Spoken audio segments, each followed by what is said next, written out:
Hi guys is deep diary. So இது வந்து என்னென்னா, இந்த காய்க்கு பேர் வெள்ளாங்காய் அப்படின்னு சொல்கிறாங்க. இது வந்து நான் சின்ன வயசுலேருந்தே இந்த காய் நிறைய பார்த்துருக்கேன். பட் இந்த ஸ்மெல் எனக்கு ரொம்ப பிடிக்காது.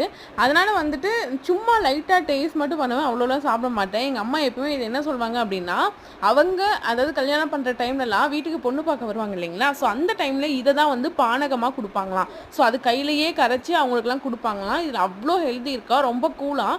அதான் இந்த மாதிரிலாம் நிறைய சொல்லுவாங்க, குடிடியும் வாங்கினாலும் அந்த பக்கம் போகவே மாட்டேன். ஏன்னா அந்த ஸ்மெல் எனக்கு ரொம்பவே பிடிக்காது. ஸோ இந்த வெள்ளாங்கையை நீங்கள் பார்த்துருக்கீங்களா, சாப்பிட்ருக்கீங்களா, அந்த எக்ஸ்பீரியன்ஸ் உங்களுக்கு எப்படி இருந்தது? அதே மாதிரி இதில் ஹெல்த் பெனிஃபிட்ஸ் உங்களுக்கு தெரிஞ்சது என்ன அப்படின்ற மாதிரி சொல்லுங்கள்.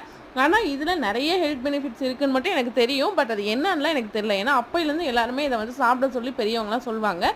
நான் சாப்பிட மாட்டேன். ஸோ இது ஓப்பன் பண்ணால் இந்த மாதிரி தான் ப்ரௌன் கலரில் இருக்கும். அந்த ஸ்மெல் எனக்கு வந்து ஆகலை. அதனால தான் இதை அவ்வளோவும் அவாய்ட் பண்ணுவேன். பட் இனிப்பு புளிப்பு எல்லாம் கலந்து ஒரு டேஸ்ட்டாக இருக்கும் இது.